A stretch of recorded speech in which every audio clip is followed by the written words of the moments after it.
एकतर पानसरे आणि मी एक समान वयाचे आहोत. माझ्यापेक्षा ते 2 वर्षांनी लहान. परंतु एकूण त्यांना महाराष्ट्राच्या जीवनात पाहिलं आम्ही गेली 40-50 वर्ष, 50-60 वर्ष अनेक आंदोलनामध्ये एकत्र आलो. म्हणजे संयुक्त महाराष्ट्राच्या आंदोलनात तर आलो, गोव्याच्या आंदोलनात एकत्र आलो, सीमा सत्याग्रहाच्या आंदोलनात एकत्र आलो किंवा महागाई विरोधी वगैरे जे लढे सगळे आहेत त्या सगळ्या लढ्यांच्यामध्ये आम्ही एकत्र आलो. इतकंच नव्हे तर मी समाजवादी आहे आणि समाजवाद्यांची जवळीक, वैचारिक जवळीक ही साम्यवाद्यांच्या बरोबर जरा पुष्कळशी जवळ राहिली.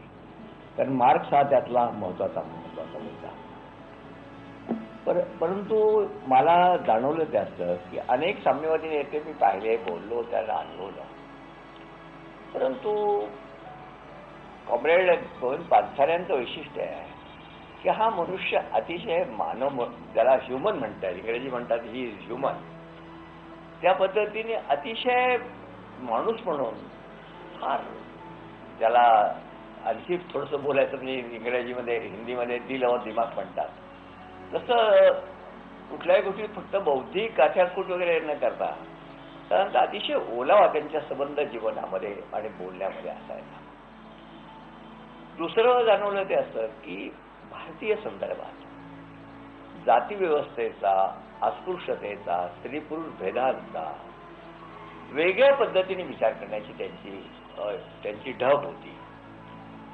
दुसरं संशोधन क्षेत्राला येते जातं. मी आता अलीकडच्या काळात बोलायचं झालं तर शिवाजी कोण होता, तर हे सांगत असताना त्यांची रुजूता अशी होती की त्यांनी मला एक 2-3 महिन्यापूर्वी कोल्हापुरातल्या आंतरजातीय विवाहाच्या जोडप्यांचा जो सत्कार समारंभ होता त्याला प्रमुख पाहुणा म्हणून बोलवलं होतं.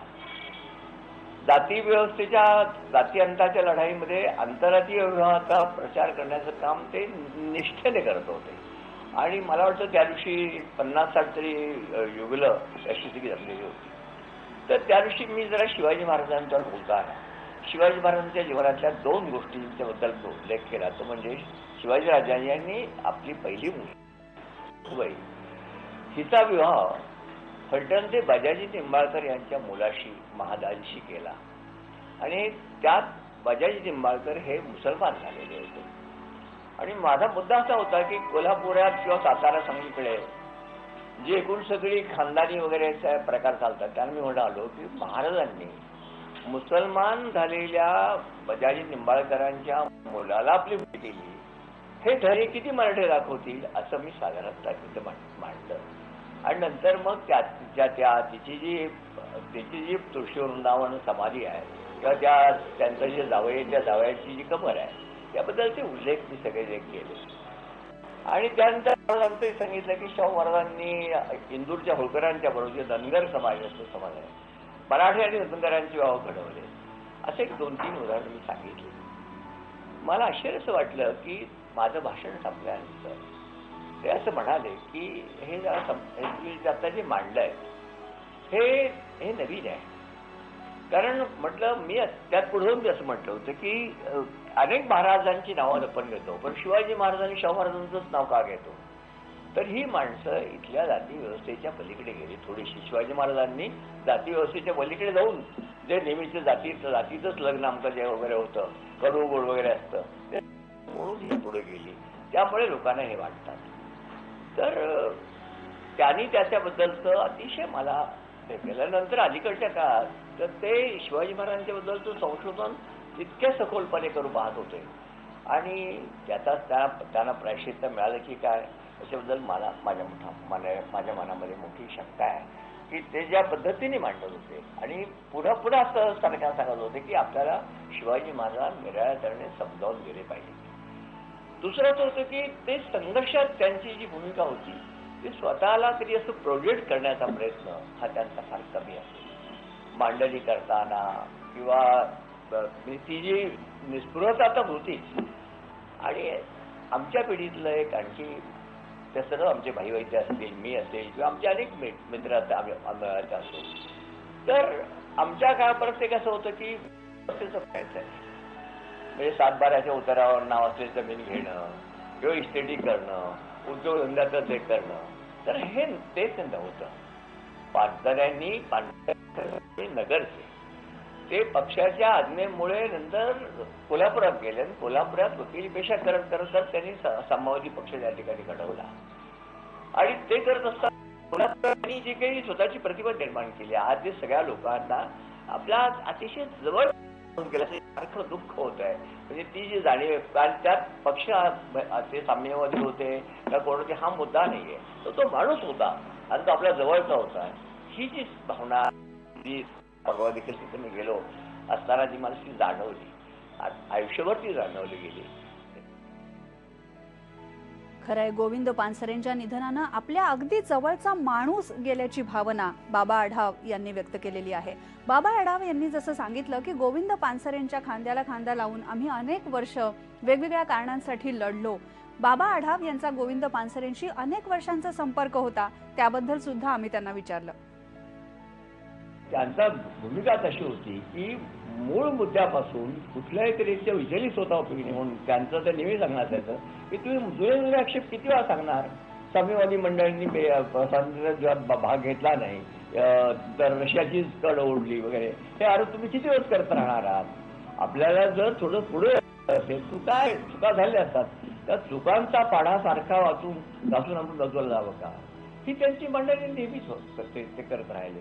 आणि मला असं वाटतं ते त्यांना एकजूट आणि कुठल्याही तऱ्हेचं पर्सनल किंवा व्यक्तिगत असं मुद्दा घेऊन त्या विषयापासून लोकांना लांब जाऊ द्यायचं नाही. म्हणजे त्यांना चर्चा करायला पाहिजे. तू आता जी म्हणालीस की त्यांचा युक्तिवाद असता, बिनतोड असते वगैरे, तर बिनतोडपेक्षा सुद्धा ते मांडणी करत असताना सुद्धा ज्या निर्लेपपणाने, म्हणजे स्वतःला गुंतवून काही मंडळी बोलतात आणि हिरिरी नसते त्यांच्या संबंध याच्यामध्ये मांडायचे. एखादा विषय मांडत असताना त्याला हिरिरीने मांडणं म्हणतात, किंवा स्वतःला ते कसं छापबाज असं त्यांचं नसायचं. तर आवाज संवाद करत राहायचे, संवादाच्या बद्दल त्या पद्धतीने बोलायचे, हे त्यांचं वैशिष्ट्य होतं. आता आठवण जर तुम्ही सांगत म्हणालात, तर गेल्या 2 महिन्यापूर्वी आमच्या एका लग्नामध्ये आम्ही एकत्र, एका नातेवाईक आमच्या कार्यकर्त्याच्या लग्नामध्ये एकत्र आम्ही आलो. ते त्यांच्या तिकडून काहीतरी नातेवाईक वगैरे होते. परंतु त्यामध्ये मी पाहिलं की मला स्वतःला लाजल्यासारखं झालं. तर मला त्यांनी तिथं जवळ नेऊन ते मुलाला हे करायला, त्याला काहीतरी ते मान गेल्यासारखं करायला लावून, वराकडच्या मंडळींनी मला स्टेजवर नेऊन काहीतरी त्या दुसऱ्या माणसाचा सन्मान करायला लावला. पण मी पाहिलं की माझ्याबरोबर खाली बसलेले कॉम्रेड त्यांनी मात्र ती संधी काही अजिबात घेतली नाही. म्हणजे शुल्लक भाग आहे, पण कुठे आपल्याला परिचित करून घ्यायचं याच्याबद्दलची त्यांची ठेवण फार वेगळी होती असं मला वाटतं. आणि म्हणून आणि पक्षाशी असतं आजच्या काळामध्ये सर्वात वाईट कोणतं असेल ती माणसं पक्षशिस्त पाळणं ज्याला म्हणतात, की तिचा फार अभाव दिसतो आजकाल. व्यक्तिगत महत्वाकांक्षेसाठी माणसं काय किती कोणत्या थराला जाऊ शकतात हे आम्ही पाहिलेलं आहे. तेव्हा मूळ मुद्दा आहे की मांडणीमध्ये नंतर कार्यकर्त्याच्या बरोबर राहणं. केडर हा शब्द तर साम्यवादी चळवळीच्या मध्ये केडर हा शब्द नेहमीच असतो, पण केडरमध्ये काय कोरडेपणा पण असतो, पण तो कोरडेपणा कॉम्रेडवर अजिबात नव्हता. त्यांच्या पत्नी उमाताई किंवा त्यांचा मुलगा, माझं त्यांचं असं होतं की त्यांच्या सुनबाई आणि माझा बालमित्र त्यांचं एक नातं असं जवळचं नातं होतं. तर मुलगा गेल्यानंतर त्यांनी सुनबाईला ज्या पद्धतीने पुढे आणलं, मेधाला ज्या पद्धतीने पुढे आणलं, त्या मेधाला मी परवा जेव्हा पाहिलं त्या आजारामध्ये की ती संबंध त्यांना नंतर ज्या पद्धतीने हॉस्पिटलमध्ये घेऊन गेलेली आहे आणि तिथं डॉक्टरांशी बोलताना किंवा सरकारशी अधिकाऱ्यांशी बोलताना परत मी ज्या बोलत होती काय नाही ते राहत. नंतर त्याला नेलं बीच कँडी हॉस्पिटलमध्ये, पण तिचं त्या दिवशीचं संबंध वर्तन पाहिलं तर मला दिसलं की ती सुद्धा साम्यवादी याच्यामध्ये ती गेलेली आहे. त्यांच्या मरणाने फार फार विलक्षण नुकसान झालेलं आहे आता आमच्या पिढीला. तुम्हाला विचारायचं आहे की अशा तऱ्हेने जर कार्यकर्त्यांचे हत्या होत राहिल्या तर काय होईल. माझं म्हणणं आहे की हा हत्येपुरता प्रश्न आता मर्यादित राहिलेला नाही, तर एक प्रकारचं सुपारी राज्य यायला लागलेलं आहे. म्हणजे सुपाऱ्या द्यायच्या आणि माणसाचा काटा काढायचा आणि ती इतकी सामान्य पद्धत होती. मुंबईच्या जागा खाली करून, पुण्यातली जागा खाली करून घेण्यासाठी एखाद्या वाडीकडून काढायचं सुद्धा सुपारी द्यायची, काढायला लावायची. तर साधं होतं. त्याला एक संघटित स्वरूप आलेलं आहे आणि आता त्यातल्या त्यांच्याजवळ अत्याधुनिक हत्यारे आहेत. त्या माणसांच्या पहा ना आता. त्यांनी मारणाऱ्यांनी बरोबर वेळ साधलेली आहे. किती थोड्या वेळात ती झाली आहे. दाभोळकरांच्या असं काय झालं?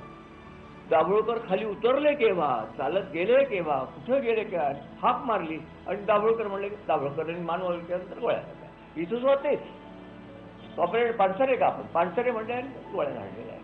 तेव्हा इतकं ते त्यांच्याजवळ फार सॉफिस्टिकेटेड ज्याला शब्द आहे, ज्याला अत्याधुनिक शस्त्रांची सज्ज असलेली ही एक स्वतंत्र समांतर यंत्रणा देशात निर्माण झालेली आहे. असं आम्हाला आता दाट शंका यायला लागलेली आहे आणि मला तर वाटतं ती आहे. मी तर इथपर्यंत आलोय की ती नक्की आहे. आणि म्हणून मला असं वाटतं की महाराष्ट्र शासन असू द्यात, केंद्र शासन असू द्यात, त्यांनी याची दखल जर घेतली नाही तर हे सत्र फार वाढत राहील. कॉम्रेड गोविंद पानसरे यांच्याशी आपलं काय नातं नेमकं होतं हे नातं बाबा आढाव यांनी सांगितलंय. पण त्याचबरोबर राज्य सरकारला त्यांनी गंभीर इशारा दिलेला आहे. डॉक्टर नरेंद्र दाभोलकरांचे मारेकरी अजूनही सापडलेले नाहीत. नरेंद्र दाभोलकरांची मुलगी मुक्ता दाभोलकर आणि हमीद दाभोलकर यावेळीही पुन्हा सांगतायत की जर ते मारेकरी वेळेत सापडले असते तर हा हल्ला झाला नसता. बाबा आढाव यांना आम्ही याबद्दल सुद्धा विचारलं तेव्हा त्यांचं काय म्हणणं होतं बघूया. आता त्या शंकेच्या पलीकडे मी गेलेलो आहे. माझं तर म्हणणं आहे की सरकार सरकार निबळ बनलेलं आहे. ती यंत्रणा आपण समजतो त्यापेक्षा सुद्धा फार भारी आहे काटा काढण्याची. तेव्हा उलट मला असं वाटतं की त्या शक्ती जास्त हिंसक बनतील, जास्त संघटित बनतील, सुसज्ज बनतील म्हणजे ह्याच्यात करता आणि आताच्या शासनाला सुद्धा एक गंभीर आव्हान निर्माण करतील. त्यांनी केलेलंच आहे. नाहीतर काय सरळ 1.5 वर्ष होऊन सुद्धा दाभोळकरांच्या हे मिळू नये. आणि आज आपल्यावर प्रसंग यावा, आपण फक्त तारखा जुळायच्या की 20 तारखेलाच ते गेले, 20 तारखेला गेले, अशा तऱ्हेची आपण फक्त यमक जमवण्यासारखं वागतोय. त्यामुळे एक प्रकारचा विषादही वाटतो, संतापही वाटतो, चिडे येते. पण हातबद्ध वाटत नाही. असं वाटतं की नाही यातूनही आपण आता हे प्रौढी करण्यासाठी बोलत नाही. मी तर आम्हाला हट्टी म्हणा, काही म्हणा, परंतु आमची पिढी हे सहजासहजी स्वीकारणार नाही. कारण आम्ही स्वातंत्र्याची पहाट पाहिलेली आहे. आम्ही संयुक्त महाराष्ट्राचा लढा पाहिलेला आहे. आम्ही गोव्याचा लढा पाहिला आहे. आम्ही इंदिरा गांधीच्या आणीबाणीच्या विरोधातल्या लढ्यातले कॉम्रेड नव्हते, पण मी होतो. आम्ही आणीबाणीच्या लढ्यातले पाहिलेले. तेव्हा संघर्ष आम्हाला चुकलेला नाही. पण ती लोकशाही सुद्धा आता तिलाही मुस्कट गावी करण्याचं काम या नव्या सज्ज अशा ज्याला काय म्हणतात त्याला अनसीन जी काळी फौज जी म्हणतात ती सुपारी बाळग. तसं हे सुपारी राज्य आहे. त्या सुपारी राज्याचा धोका हा फार गंभीरपणे घेतला गेला पाहिजे. तो कोणी घ्यावा? सरकार घेणार नाहीत. पोलीस खात्याची तितकी तयारी पण नाही. मला असं वाटतं की तर आजच्या तरुण पिढीला याच्याबद्दल सजगपणे जाणीवा करून देणं आणि त्याचा शोध घेत राहणं हे काम करावं लागेल. जोपर्यंत लोकशाही जिवंत आहे तोपर्यंत. आज तरी आम्हाला बोलता येते, ती माझी मुलाखत घ्यायची आहे, मी बोलतोय. उद्या कदाचित काय काळ येईल मला सांगता येत नाही. तेव्हा पुढचा काळ मोठा आव्हानात्मक आहे एवढंच त्यातून लक्षात येत आहे. कॉम्रेडला मी लाल सलाम करणार. त्यांना लाल सलामपेक्षा जो मी त्यांना आम्ही ज्याला फुल्यांची गाणी म्हणायचो तेव्हा मला सांगायचे की बाबा प्रार्थना म्हणा, असं ते साधारणतः होतं. आणि ती जी सर्वधर होती एक मित्र, एक अतिशय जीवाभावाचा मित्र गेल्याचं करतो. धन्यवाद.